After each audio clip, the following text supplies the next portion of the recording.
చిన్న పిల్లలకి ఈ చీర కట్టాలంటే అది కాస్త పెద్దగా ఉంది, ఎలా తగ్గించాలి అని తల్లులకు వచ్చిన సందేహానికి ఒక చక్కటి మార్గాన్ని నేను చెప్పబోతున్నాను. మొదటగా మనం చీర ఎంత తక్కువ చేయాలి ఎత్తు అనేది నిర్ణయించుకొని ఆ చీరను ఉల్టా చేసి ఆ లోపలి వైపున ఈ విధంగా మార్క్ చేసుకోవాలి. మార్క్ చేసుకున్నాక ఆ మార్క్ నుంచి బార్డర్ వరకు ఉన్న క్లాత్ని మధ్యగా మడుచుకోవాలి. మడుచుకొని అక్కడ మనం ఒక కుట్టు అనేది వేసుకుంటూ వెళ్ళిపోవాలి. చీర మొత్తం వేసుకుంటూ వెళ్ళిపోయాక ఆ పట్టీని కింది వైపుకు ఫోల్డ్ చేసేయాలి. కింది వైపుకి ఫోల్డ్ చేసినప్పుడు ఆ చీరకు ఆ పట్టీ ఫాల్ లాగా ఉపయోగపడుతుంది. అది వెనక్కి తిప్పి కుడతాం కాబట్టి ఆ పట్టీ వెనక మాత్రమే ఉంటుంది. అలా చీరకు ఫాల్ కుట్టినట్టుగా వెయిట్ వచ్చేసి అడుగున పిల్లలకి చక్కగా చీర కడితే నిలిచిపోతుంది.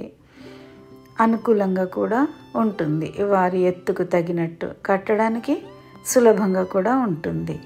ఈ విధంగా మీరు చేసుకోవచ్చు. ఒక అరగంట కేటాయిస్తే మీరు అనుకున్న విధంగా మీ పిల్లలకి చీర ఎత్తు అనేది తగ్గిపోతుంది. ఓకేనా?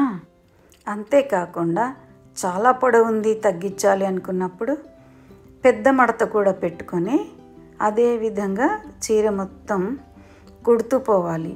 ఆ చీర మొత్తం పట్టీ అనేది చీర వెనక భాగం వైపున మాత్రమే కుట్టాలి.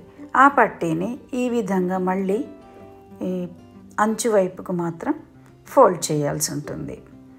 అలా ఫోల్డ్ చేసినప్పుడు ఇది కూడా ఫాల్ లాగా మొత్తం అంచు కూడా కవర్ అయిపోతుంది.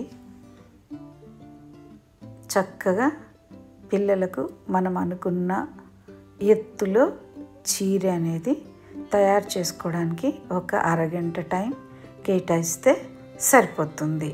ఆ కుట్టు కూడా దూరంగా వేసుకునే ఏమవ్వదు, అలా ఉంటుంది, చక్కగా నిలిచి ఉంటుంది. ఈ విధంగా చీర హైట్ అనేది మనం కోరుకున్న విధంగా వచ్చేస్తుంది. చిన్నగా చీర పిల్లలకి చాలా కంఫర్టబుల్గా మనం కట్టుకోవచ్చు. Okay, all the best everyone.